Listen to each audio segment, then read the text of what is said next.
Zone Europe. Bonjour et bienvenue dans Zone Europe sur Sensation, une émission enregistrée au Parlement européen et réalisée en association avec TV78. Voici le sommaire de ce nouveau numéro.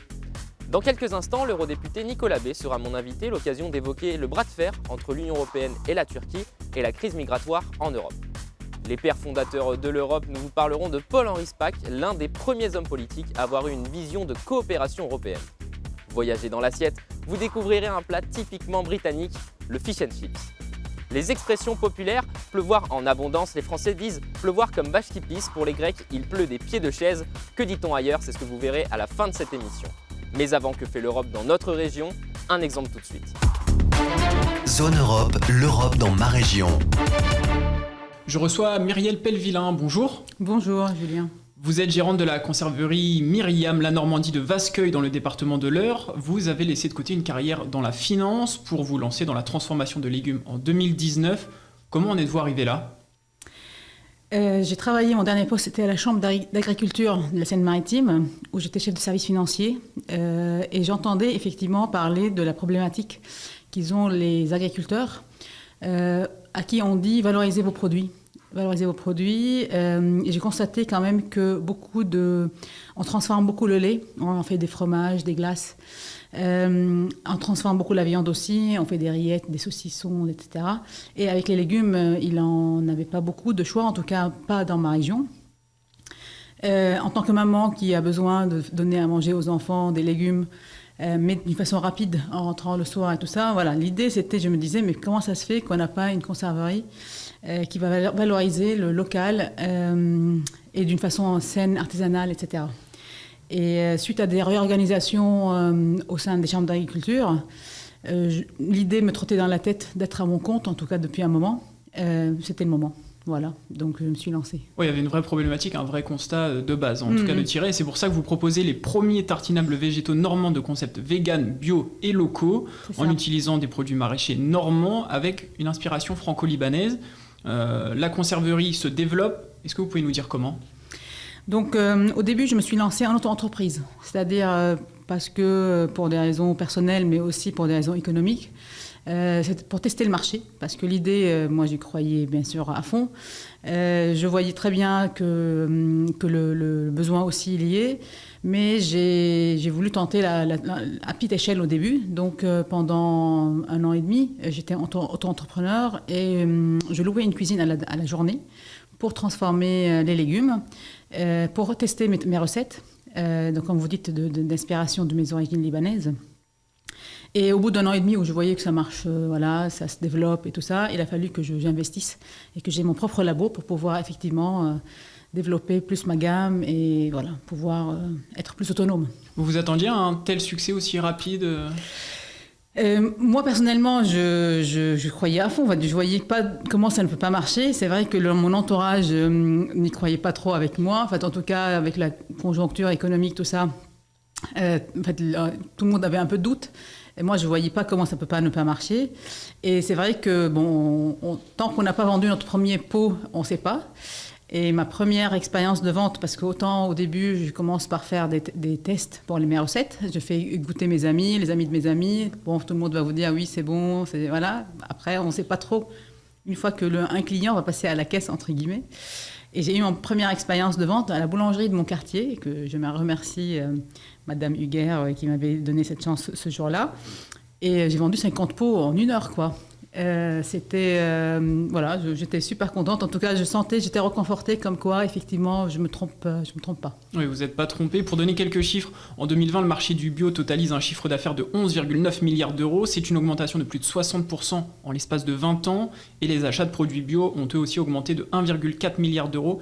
Et plus de 60% des consommateurs achètent du bio au moins 1 fois par semaine, contre 14% en 2019, ça, d'après les récents sondages. Votre conserverie connaît donc des modifications. Les travaux nécessaires à la mise aux normes du laboratoire de transformation ont été financés à hauteur de 16 476 € au titre du programme LEADER. Parlez-nous de ce programme et de ce que représente cette aide pour vous. Quand on se lance comme ça, c'est vrai qu'on a besoin de finances, en tout cas d'argent, ce qu'on n'a pas forcément en premier. Et c'est là où on trouve quand même qu'il y a beaucoup d'aide. Autant le parcours n'est pas facile, mais autant je peux quand même dire que si on cherche, on trouve. En tout cas, il y a pas mal d'aide. Effectivement, le programme Leader dont j'ai bénéficié et qui était vraiment d'une grande aide pour moi. Mais par exemple, j'aurais pas pu y accéder si j'avais pas le soutien de la communauté de communes de Lyon-Sandel. Parce que le programme, il dit il faut un soutien local pour que l'Europe finance. Et donc, voilà, la communauté de communes m'a soutenue. Avant ça aussi, la mairie de Vacueil aussi, via son maire, M. Moins aussi, qui a cru aussi avec moi en ce projet, chez qui je loue. En tout cas, mon local aujourd'hui est loué là-bas, à la mairie. Et c'est vrai que ça a été une grande aide, parce qu'il y avait des travaux, comme vous dites, de mise en norme. Donc le local que j'ai loué, il n'était pas adapté, donc il a fallu faire plein de travaux et c'est venu d'un côté me reconforter moi, reconforter mon banquier aussi, qui avait ça aussi après à venir. Et voilà, en tout cas, j'insiste et je permets de saluer en tout cas tous ces acteurs locaux qu'on peut solliciter, qui croient avec nous, en tout cas si on croit nous, bien sûr, au début. Qui croient et qui vont nous donner ce petit coup de pouce, quoi.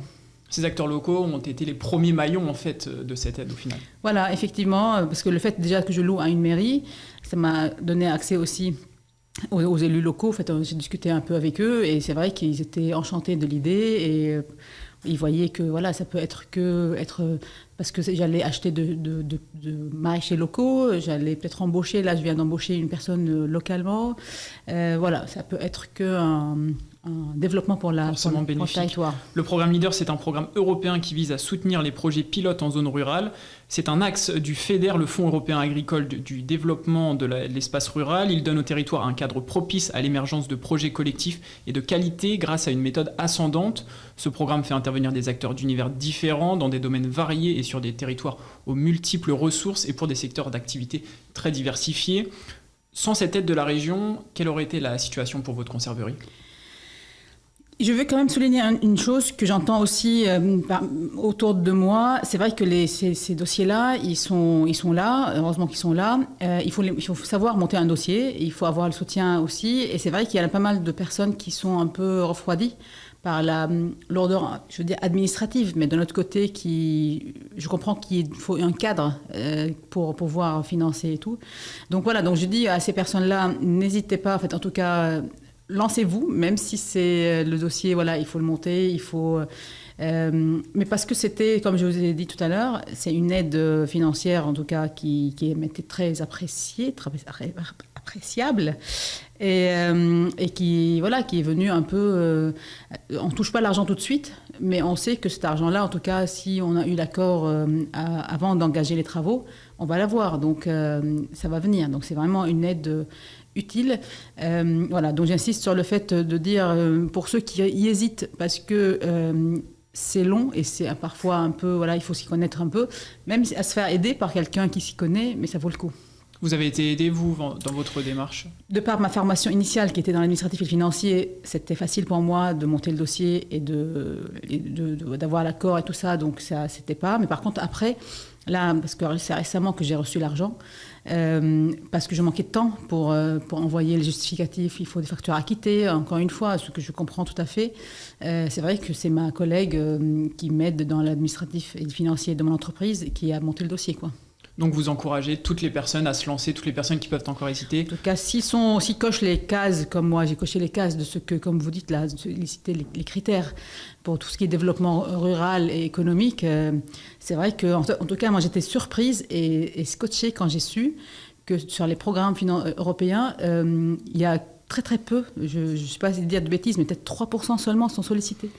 Voilà, il faut y aller et il y a de l'argent. Quand on croit à son idée et quand l'idée elle est bonne pour l'économie, il y a des acteurs qui sont prêts à nous aider. Tout à fait, comme vous le dites, c'est très peu puisqu'on compte sur le territoire français plus de 47 000 producteurs bio et 8 800 distributeurs. En votre qualité de gérante, vous avez une quarantaine de points de vente. Comment est-ce que vous arrivez à les gérer ? Ça ne se fait pas du jour au lendemain.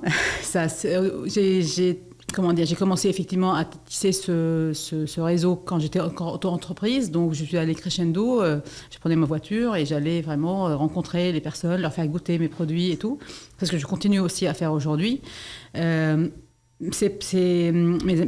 acteurs, en tout cas mes partenaires, m'ont été fidèles depuis ce temps-là. C'est ce qui m'a aussi encouragée et réconfortée pour continuer l'aventure. Je travaille beaucoup avec les Biocoop. Aussi, donc ça c'est un point important. Je veux juste souligner ici, on parle beaucoup de bio, c'est vrai. Il faut quand même aussi faire attention au bio et local, parce que le bio, s'il vient de très loin, il perd son sens de bon pour la santé, bon pour la planète, etc. Et c'est vrai que voilà, donc en tout cas moi, mes partenaires, souvent j'essaie de travailler pas seulement en tant que bio, mais aussi pour valoriser le local et l'artisanal aussi. Important de valoriser le local, l'artisanal. Merci Mireille Pellevillain d'avoir accepté notre invitation. Je rappelle que vous êtes gérante de la conserverie Myriam La Normandie de Vascueil. Merci. Comme chaque semaine, nous vous faisons découvrir celles et ceux qui ont participé à la construction européenne. Aujourd'hui, Paul-Henri Spaak. Ce Belge né au 19e siècle, il est l'un des premiers hommes politiques à avoir eu une vision de coopération européenne. Son parcours avec Europe Direct est la maison de l'Europe. Zone Europe sur Sensation. Paul-Henri Spaak est né le 25 janvier 1899 à Schaerbeek, Bruxelles. En 1916, Paul-Henri Spaak, âgé de 17 ans, se porte volontaire de guerre. Mais il est arrêté par les Allemands en tentant de passer en territoire libre et finit la guerre dans un camp de prisonniers. Après des études de droit, il se dirige vers une carrière d'avocat au barreau de Bruxelles. Il commence sa carrière politique en Belgique en 1932 où il occupe de nombreux postes ministériels, y compris la politique étrangère. Avec la Seconde Guerre mondiale, il est contraint de rejoindre l'Angleterre et devint membre du gouvernement belge exilé à Londres, où il fait campagne pour une alliance de l'Europe occidentale après la guerre. À partir de 1941, il fut l'un des promoteurs d'une union douanière entre la Belgique, les Pays-Bas et le Luxembourg, d'où sont sortis les pays du Benelux en 1944. Et, dans une moindre mesure, la communauté européenne. Spaak s'est fait connaître grâce à sa présence sur la scène internationale.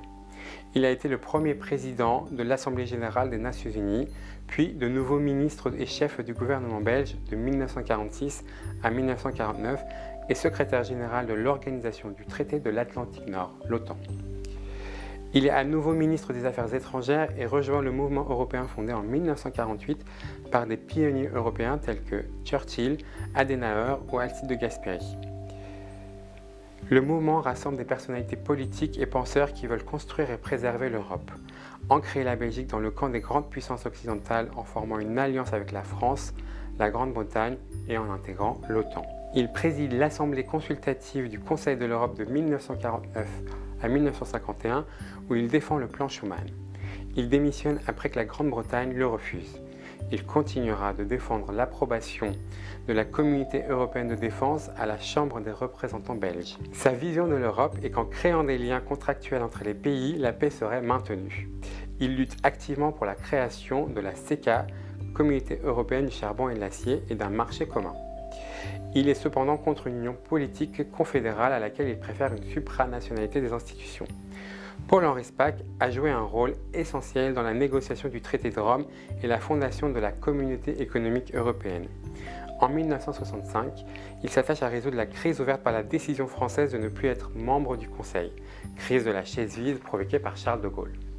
Il se retire de la vie politique en 1966 et meurt le 31 juillet 1972 à Bruxelles. Son engagement pour la construction européenne lui vaut le surnom de Monsieur Europe. Il est considéré comme l'un des pères fondateurs. Une aile du Parlement européen de Bruxelles porte son nom. Zone Europe, l'invité politique. Je reçois aujourd'hui Nicolas B. Vous êtes député européen, vice-président du groupe Identité et Démocratie. Bonjour. Bonjour. Alors je voudrais d'abord qu'on parle de la Turquie et du bras de fer qui l'oppose à l'Union européenne. La Turquie est candidate pour adhérer à l'Union européenne, un processus qui est dans l'impasse. Mais la Turquie menace régulièrement l'Union européenne de laisser passer des millions de réfugiés bloqués à sa frontière. Récemment, l'Union européenne s'est accordée sur un budget de près de 14 milliards d'euros pour aider les candidats à l'adhésion à l'Union européenne, dont la Turquie. Quel est votre sentiment justement à ce sujet ? Mon sentiment, c'est que ça fait des années et des années que les citoyens européens, au travers des institutions européennes, paye des sommes considérables à la Turquie, dans l'espoir d'ailleurs de la faire adhérer, ce qui est totalement farfelu comme idée. La Turquie n'est européenne ni par son histoire, ni par sa culture, ni par sa géographie.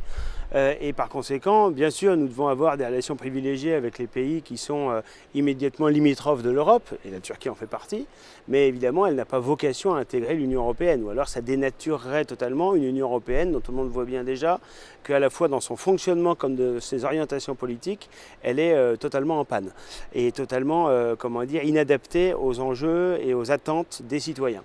La Turquie a multiplié ces dernières années, sous l'impulsion d'Erdogan, les provocations à l'égard des pays européens, les forages illégaux dans les eaux chypriotes, les attaques contre la France directement sur une de nos frégates en Méditerranée orientale, le soutien aux factions islamistes en Syrie, le soutien aux islamistes en Libye, la déstabilisation de l'Arménie et l'hostilité à l'Arménie.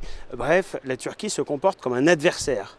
Donc il faut arrêter de traiter la Turquie comme un partenaire qui aurait vocation à intégrer l'Union européenne. On a déjà versé en 20 ans 50 milliards d'euros à la Turquie, au travers des fonds de préadhésion, au travers des fonds de contrôle de l'immigration et au travers des investissements de la Banque européenne d'investissement. Donc il faut sortir de ce schéma-là. Il faut sortir de l'impasse, puisqu'on voit bien que Erdogan fait du chantage. Eh bien, il faut mettre en œuvre des sanctions. Il faut mettre en œuvre des mesures de rétorsion. Par exemple, la Turquie est en union douanière avec l'Union européenne depuis 1995. Ça lui permet de faire un gros volume de son commerce extérieur vers le marché européen. Eh bien, supprimons ou remettons en cause cette union douanière, je pense que ça calmera les ardeurs d'Erdogan. Voilà. On a des moyens de rétorsion. Simplement, quand Ursula von der Leyen et Charles Michel viennent au nom des institutions européennes à Ankara, ils sont humiliés par Erdogan et ils sont incapables de tenir un discours de fermeté. Voilà. Vous pensez que là, il faut réagir tout de suite ? Bien sûr, il faut avec beaucoup de fermeté. Et dire clairement que non seulement on n'accepte pas le chantage migratoire, qu'on va renforcer nos frontières extérieures, mais que de surcroît, on va traiter la Turquie comme un adversaire, si elle se comporte comme un adversaire.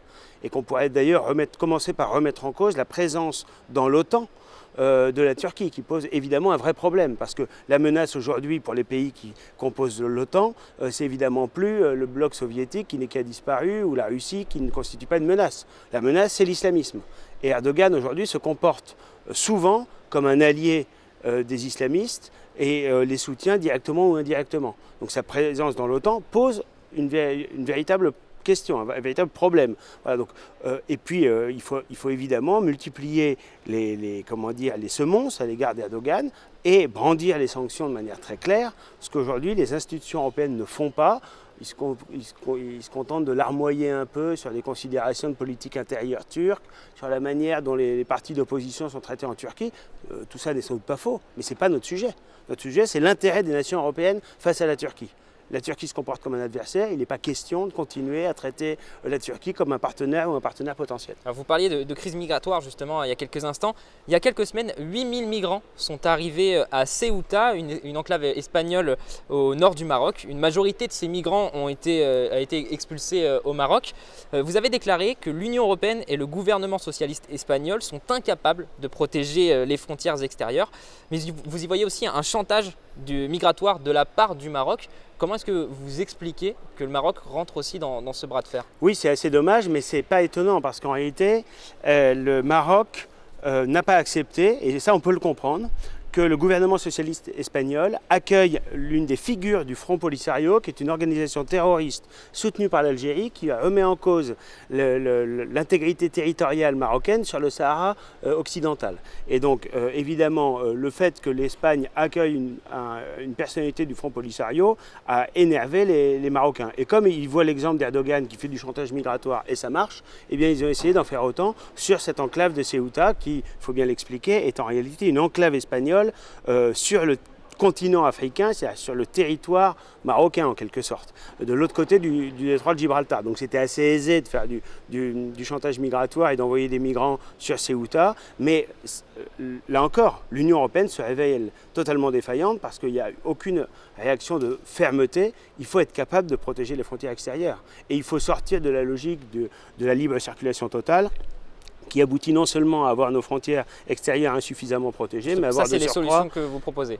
voilà, mais à avoir de surcroît aujourd'hui une libre circulation totale à l'intérieur du continent européen à cause de Schengen, qui fait que celui qui parvient à entrer n'importe où sur le sol européen, que ce soit par l'Espagne, que ce soit par l'Italie, que ce soit par la Grèce ou par la route des Balkans, et bien ensuite il peut s'égayer dans la nature, circuler librement, avec souvent la certitude d'être tôt ou tard régularisé, de ne jamais être inquiété, de ne jamais être expulsé. Vous pensez Et que du coup, le ça alimente traité de la pompe. Schengen devrait être remodelé ou en tout cas rediscuté? Oui, bien sûr. Les accords de Schengen, ils ont été mis en œuvre en 1996.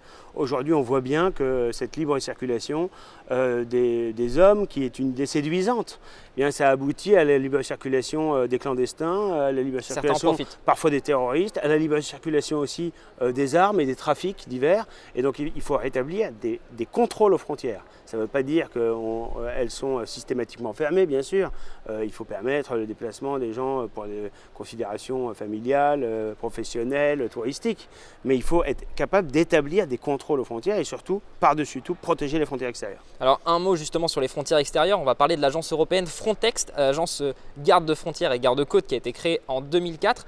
Ses moyens et ses missions ont été renforcés récemment justement face à la crise migratoire dont on parle. Lors d'une réunion du groupe de travail Frontex, vous évoquiez le fait que des migrants adultes se font passer régulièrement pour des migrants mineurs. Comment est-ce qu'on peut faire pour lutter contre ça? Est-ce qu'on peut vraiment lutter contre ça? Il y a plusieurs choses. D'abord, Frontex a une mission, c'est protéger les frontières extérieures en soutien aux États membres, c'est-à-dire en soutien aux gardes-côtes et aux gardes-frontières des États membres.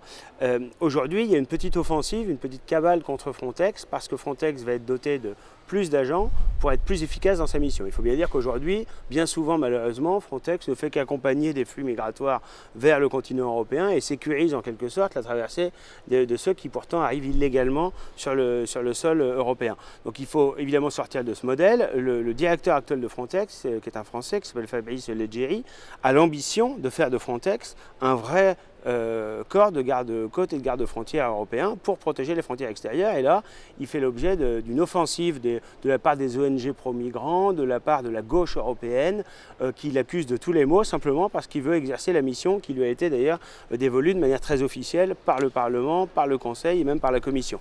Donc évidemment, il faut renforcer Frontex. Il faut renforcer de manière générale le contrôle de nos frontières extérieures.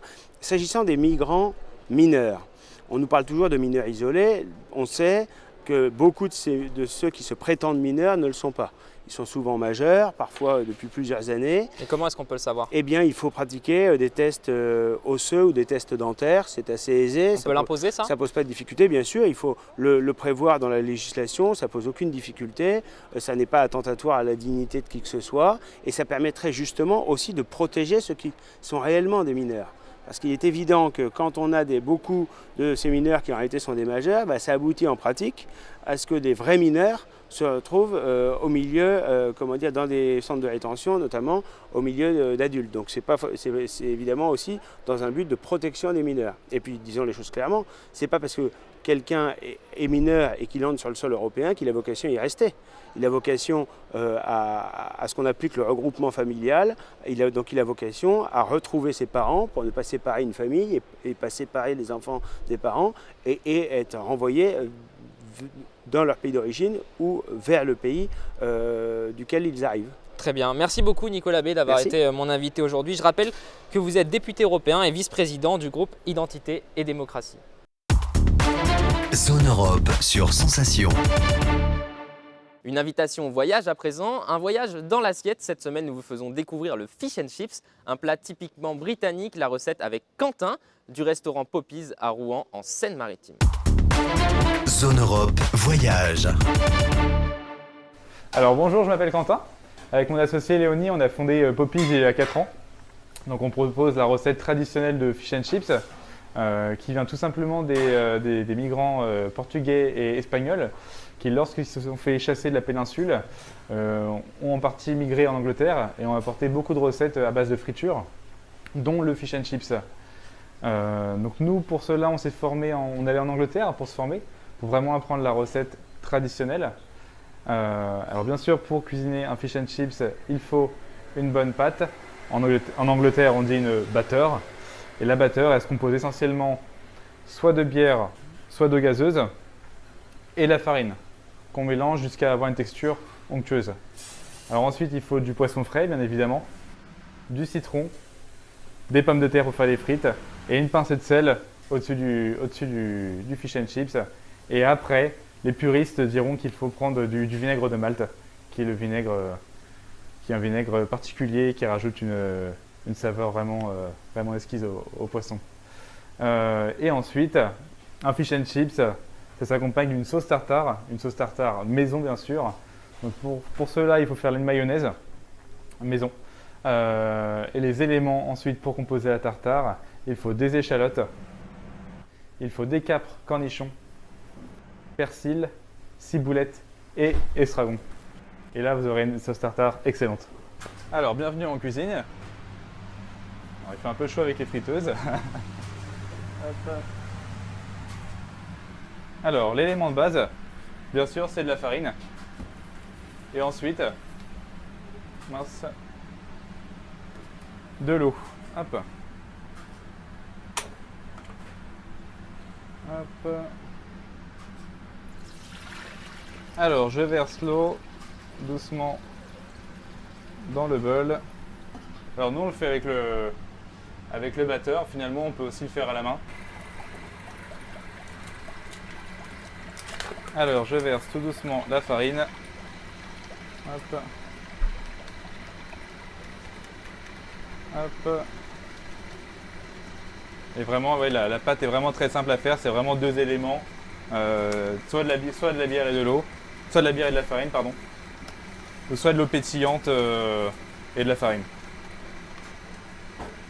Une fois que la pâte ou la batteur, comme ils disent en Angleterre finalement, est épaisse mais pas trop, ça veut dire que la pâte est prête à être frite finalement. On va attendre encore, hop, on va accélérer davantage.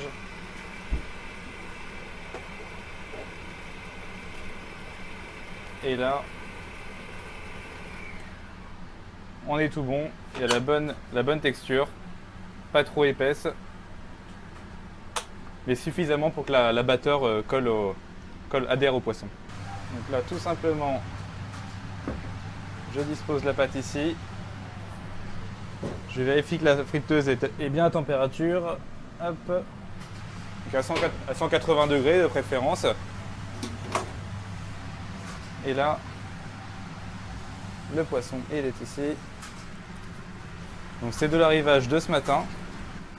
Aujourd'hui, ça va être du filet de merlu. On peut aussi très bien utiliser du filet de cabillaud ou un autre filet. Ça peut être du lieu jaune ou encore même du dos si on veut. Hop.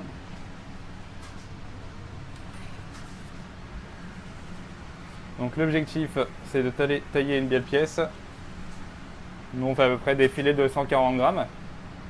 Hop. Hop. Voici. Hop. On va disposer un tout petit peu de sel dessus.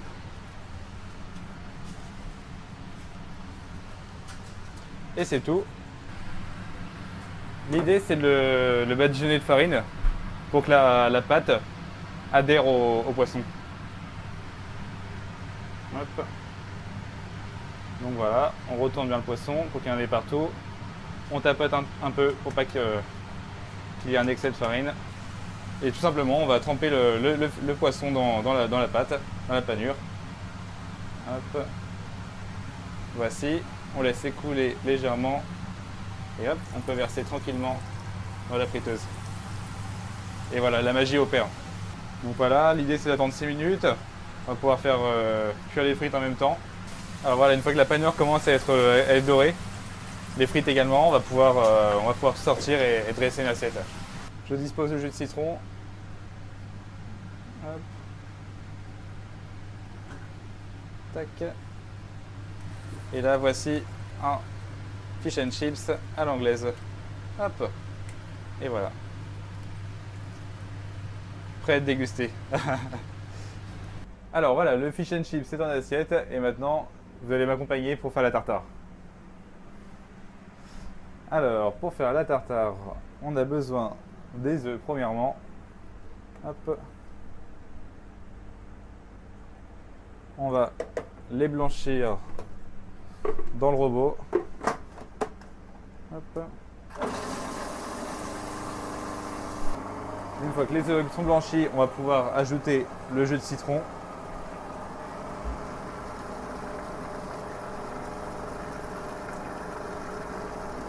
Hop. Ensuite, on va pouvoir rajouter la moutarde. Alors ensuite, vous versez de l'huile. Vous continuez de verser de l'huile jusqu'à ce que la mayonnaise soit ferme.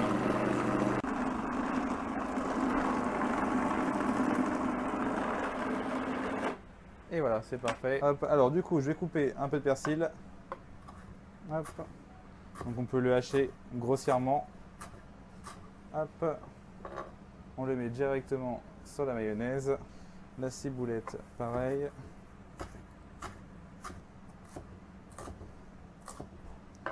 Ensuite, on met les échalotes. Hop, on va rajouter les cornichons. Donc je coupe grossièrement parce que c'est la machine qui va mixer et faire des morceaux un peu plus fins. Les capres, je les verse directement dedans. Ensuite, je mets l'estragon, le sel et poivre. Hop.